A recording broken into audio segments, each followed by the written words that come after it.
Hello friends, welcome back to my channel. আজকে আমি তোমাদের সাথে শেয়ার করব তোমরা তোমাদের চুলগুলোকে কিভাবে সিল্কি আর শাইনি করবে। কারণ আমি দেখেছি অনেকেরই চুলের কোয়ালিটি খুবই ভালো হয়, মোটা হয়, ঘন হয়, অথচ তাদের চুলে কোনো শাইন থাকে না বা সিল্কিনেস থাকে না। তো চলো একটা সিম্পল পদ্ধতি, খুব বেশি ইনগ্রিডিয়েন্টের আমাদের দরকার নেই, জাস্ট দুটো ইনগ্রিডিয়েন্ট দরকার। তো এই জিনিসটা করার পরে তোমরা দেখবে তোমাদের চুলও নরম, সিল্কি আর শাইনি হয়ে গেছে।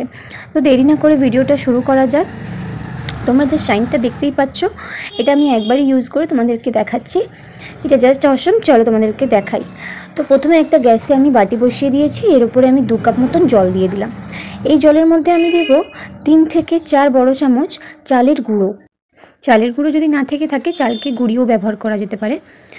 তো এর মধ্যে আমি 3 চামচ থেকে 4 চামচের মতন চালের গুঁড়ো দিয়ে মিক্স করে আর এটাকে আমি ফুটতে দেবো। বেশ ভালো করে অনেকক্ষণ ফুটিয়ে নেব, 5 থেকে 10 মিনিট মতন এটাকে ফুটিয়ে একটা গাঢ় কনসিস্টেন্সিতে নিয়ে আসবো, যাতে এটা অ্যাপ্লাই করার জন্য একদম পারফেক্ট হয়। এটা যখন ফুটবে তখন একটু নাড়াচাড়া করে নেওয়ার দরকার আছে, তা না হলে এটা বাটিতে লেগে যেতে পারে। দেখো বন্ধুরা, এইরকম কনসিস্টেন্সিতেই আমি গ্যাসটাকে অফ করে দেবো, কারণ এটাকে আমি যখন ঠান্ডা করব এটা আরও বেশি ঠিক হয়ে যাবে। তো এইভাবে এটাকে কিছুক্ষণ রেখে দেওয়ার পর, তারপরে ঠান্ডা হয়ে যাওয়ার পর এতে আমি জাস্ট একটা ডিম ইউজ করলাম।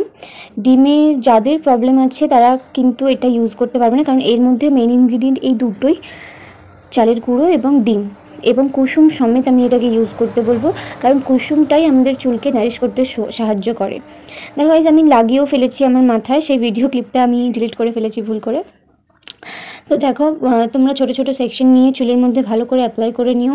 অ্যাপ্লাই করে নেওয়ার পরে একটু ম্যাসাজ দিও তোমাদের মাথার মধ্যে, এবং এটাকে রেখে দিও 8 ঘন্টা থেকে 45 মিনিটের মতন রাখলেই হবে।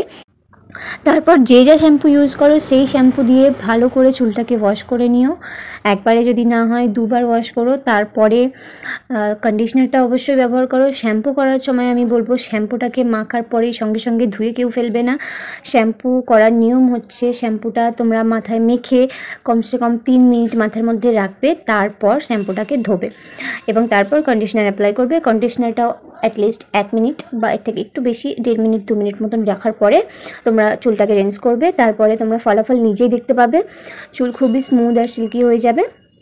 তো আশা করছি ভিডিওটা তোমাদের ভালো লাগবে। ভিডিও ভালো লাগলে please like, share and subscribe করো চ্যানেলটাকে।